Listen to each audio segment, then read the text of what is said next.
संभल हिंसा की रिपोर्ट में बड़ा खुलासा, संभल में सिर्फ 15% हिंदू बचे। जांच कमेटी ने सौंपी सीएम योगी को 450 पन्ने की रिपोर्ट, होगा बड़ा एक्शन। मस्जिद में मिले हरिहर मंदिर के सबूत। उत्तर प्रदेश स्थित संभल में वर्ष 2024 के नवंबर में हुए दंगे के बाद गठित न्यायिक कमेटी ने अपनी रिपोर्ट मुख्यमंत्री योगी आदित्यनाथ को सौंप दी है। कमेटी ने 28 अगस्त 2025 गुरुवार को ये रिपोर्ट जो है, यानी आज ये रिपोर्ट जो है, ये सीएम योगी के हवाले किया है। इस रिपोर्ट में संभल की आबादी और डेमोग्राफी को लेकर चौंकाने वाले दावे हुए। 450 पन्ने की इस रिपोर्ट में शाही जामा मस्जिद बनाम हरिहर मंदिर को लेकर भी जानकारी दी गई है। संभल कमेटी की रिपोर्ट से आबादी को लेकर सनसनीखेज खुलासे हुए। सूत्रों के अनुसार हरिहर मंदिर के ऐतिहासिक अस्तित्व के साक्ष्य मिले। रिपोर्ट में कहा गया कि आजादी के वक्त सन 1947 में 45% हिंदू थे, जब सिर्फ अब जो है 15% बच गए, 20% बच गए हैं। इस तरीके से जो है इस पूरे मामले में खुलासे हुए हैं। सूत्रों के मुताबिक रिपोर्ट में इस बात का जिक्र है कि दंगे तुष्टीकरण की राजनीति ने संभल की जनसंख्यिकी यानी डेमोग्राफी बदल दी है और लोग पलायन करने को, खासकर हिंदू पलायन करने को मजबूर। संभल में हुई हिंसा के संबंध में मुख्यमंत्री योगी आदित्यनाथ को लगभग 450 पन्नों की रिपोर्ट में न केवल 24 नवंबर को हिंसा का जिक्र है, बल्कि संभल के इतिहास में हुए दंगे की संख्या और उन दंगों के दौरान क्या क्या हुआ, इसका भी पूरा विवरण दिया गया है। रिपोर्ट के अनुसार आजादी के वक्त संभल नगर पालिका क्षेत्र में 55% मुस्लिम और 45% हिंदू रहते थे। वर्तमान में लगभग जो है 85% मुस्लिम और 20% हिंदू रहते हैं। संभल में 1947, 1948, 1953, 1958, 1962, 1976, 1978, 1980, 1999, 1992, 1995, 2001, 2019 में दंगे हुए थे। रिपोर्ट के अनुसार आजादी के बाद से कुल 15 दंगे संभल में हुए। सूत्रों के अनुसार रिपोर्ट में कहा गया कि संभल कई सारे आतंकवादी संगठनों का अड्डा बन चुका है।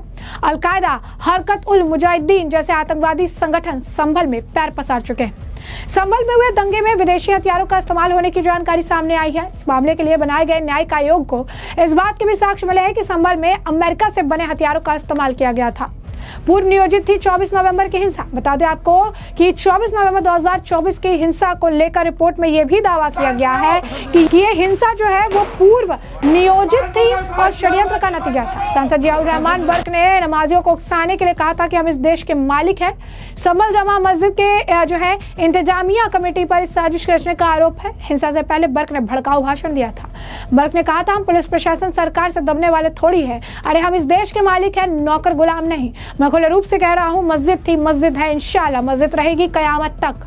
जिस तरह से अयोध्या में हमारी मस्जिद ले ली गई, वैसे यहाँ नहीं होने देंगे। गौरतलब है कि मामले में उत्तर प्रदेश सरकार द्वारा 3 सदस्यीय जांच कमेटी जो है बनाई गई, जिसमें हाईकोर्ट से पूर्व सेवानिवृत्त जज देवेंद्र अरोड़ा को अध्यक्ष बनाया गया। इसके अलावा कमेटी में रिटायर्ड आईपीएस ए.के. जैन और जो है अमित प्रसाद सदस्य के रूप में शामिल हुए। अब इस मामले को लेकर, यानी जिस तरीके से अब इस मामले में सनसनीखेज खुलासे हुए, इस रिपोर्ट में सनसनीखेज खुलासे हुए, इस मामले को लेकर विष्णु जैन का बयान सामने आया। क्या कुछ कह रहे हैं विष्णु जैन, सुनिए। देखिए, बिल्कुल संभल का सच है। संभल में जिस तरह से आजादी के बाद डेमोग्राफिक चेंज हुआ है, ये स्पष्ट रूप से दिखाता है कि वहाँ पे किस तरह से हिंदुओं के साथ बर्बरता हुई है। 15 ऐसे दंगे हुए हैं जिसमें एथनिक क्लेंजिंग की गई है। हिंदू समाज के लोगों के साथ वहाँ पर उनके फंडामेंटल राइट्स का उल्लंघन किया गया है। अभी हाल ही में जब ये सर्वे हुआ था, सर्वे के बाद आप सब लोगों ने देखा किस तरह से वहाँ पे प्रशासन ने हिंदू मंदिर को, जो ऑलरेडी जीर्ण शीर्ण अवस्था में पड़ा था, बंद था, वहाँ पे पूजा पाठ नहीं करने दी जा रही थी, उस बजरंग बली के मंदिर को, भोलेनाथ के मंदिर को प्रशासन ने खुलवाया। किस तरह से वहाँ पे बावली मिली है, किस तरह से वहाँ पे अलग अलग कूप और कुएं मिल रहे हैं, जो ये साबित करता है कि पुराणों के अनुसार वो एक बहुत ही पूज्य स्थल रहा है और एक जबरन ढंग से, गलत ढंग से इस पूरे परिसर को, हरिहर मंदिर को हमारे एक मस्जिद का शेप देने की कोशिश की गई है। किस तरह से संभल में टेरर लिंक्स हैं, अलकायदा और अलग अलग जो अंतर्राष्ट्रीय टेरर ग्रुप्स हैं, उससे संभल का डायरेक्ट कनेक्शन है। ये सारी बातें इस रिपोर्ट में आप लोग के माध्यम से मुझे पता चला है, उभर के सामने आई है। इस रिपोर्ट का भी अब डिटेल्ड अवलोकन हम लोगों को करना है। पर मैं बात कहना चाहता हूँ कि जो लोगों ने एक फेक नैरेटिव गढ़ा था कि विष्णु शंकर जैन ने जय श्री राम के नारे लगाए, जिसकी वजह से संभल में हिंसा हुई, ये उन सारे लोगों को स्पष्ट करता है कि जो लोग वहां पे विक्टिम थे, पीड़ित थे, उनको वहां पे एक गलत रूप से दिखाने की कोशिश की गई है और जो वहां के मूल मास्टरमाइंड कॉन्स्पिरेटर्स हैं, उनको बचाने की साजिश की जा रही थी, जो इस रिपोर्ट से पर्दाफाश हो। तो जैसा कि आपने विष्णु जैन का बयान सुना, उन्होंने साफ तौर पर कहा कि मैंने पहले भी कहा था कि एक बड़ा बदलाव, एक बड़ा चेंज जो है देखने के लिए मिल रहा है और इस चेंज से जो है काफ़ी कुछ जो है वो बदलेगा। मेरी बात कभी किसी ने मानी नहीं, लेकिन अब इस रिपोर्ट में भी ये दावा कर दिया गया है, जिससे बात साफ है कि कैसे पलायन करने को लोग मजबूर हुए थे और कैसे हमारी जो हरिहर मंदिर है जिसे मस्जिद बनाने के लिए सारी चीज़ें की गई थी, इस तरीके का बयान उनकी तरफ से दिया गया। और दूसरी तरफ आपको बता दें कि इसे लेकर, इस रिपोर्ट को लेकर कुछ विपक्ष के नेता हैं जिनका ये मानना है कि रिपोर्ट ही गलत है। इस मामले को लेकर आपको बता दें कि पी संतोष कुमार सीपीआई के एमपी हैं, उनका बयान सुनिए क्या कुछ कह रहे हैं। Number one, I don't know much about these reports. And number two, why it happens, that is to be inquired. Who should inquire? During these years, who were the chief ministers of UP? And BJP, Vishwa Hindu Parishad, RSS, all these outfits were very, very powerful. Okay. So this is, I think, once again attempt to target the minorities, especially the Muslims. And Sangh Parivar and RSS, other outfits are known for these type of reports and planned activities.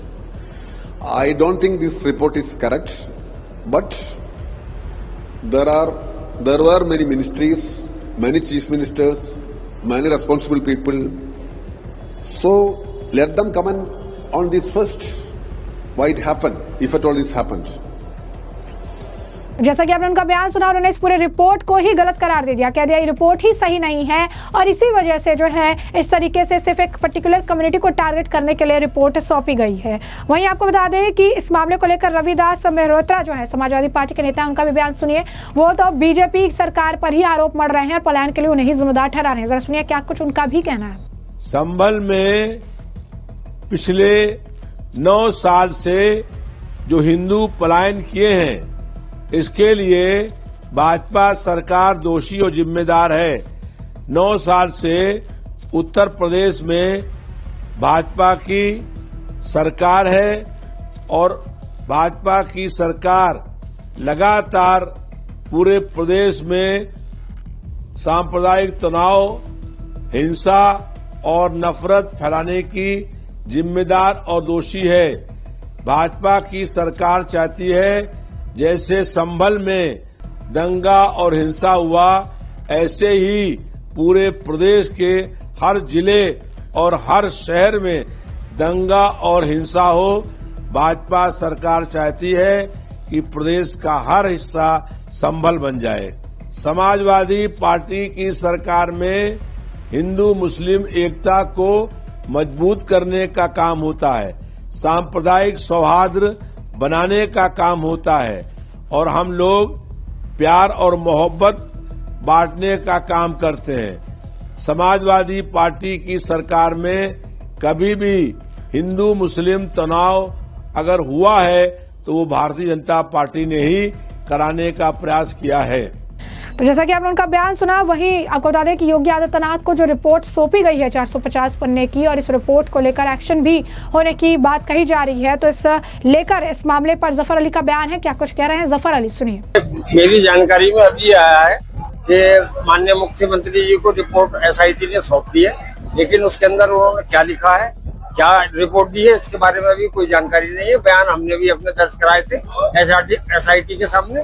अब देखते हैं जब report आ जाएगी तब उस पर हम बताएंगे कि एसआईटी ने क्या रिपोर्ट दी है, क्या नहीं दी है।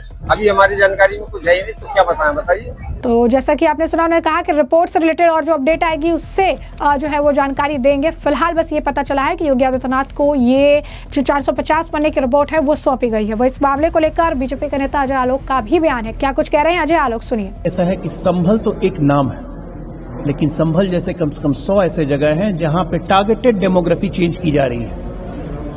इस समूह का ग्रुप बन बन के हिंदुओं को टारगेट किया जा रहा है, उनको मारा जा रहा है, उनकी संपत्ति छीनी जा रही है, उनको भगाया जा रहा है ताकि डेमोग्राफी चेंज कर सकें। भारत के तमाम सीमावर्ती राज्य इसका शिकार हो रहे हैं, संभल भी इसका शिकार हो रहा है। इनको संरक्षण देने के लिए इनके का जो भाईजान सिंड्रोम से प्रेरित हैं हर राज्यों में मौजूद है। इसकी कलई खुल रही है, सामने चीजें आ रही हैं और तब इन लोगों में छटपटाहट और खलबलाहट हो रही है। लेकिन कार्रवाई इन पे होके रहेगी। तो ऐसे में आपने तमाम बयान सुन लिए और हमने आपको जो पूरा मामला है विस्तार से बताया। इस मामले पर अब आपकी जो राय हो कमेंट सेक्शन में कमेंट करके जरूर से जरूर साझा करिएगा।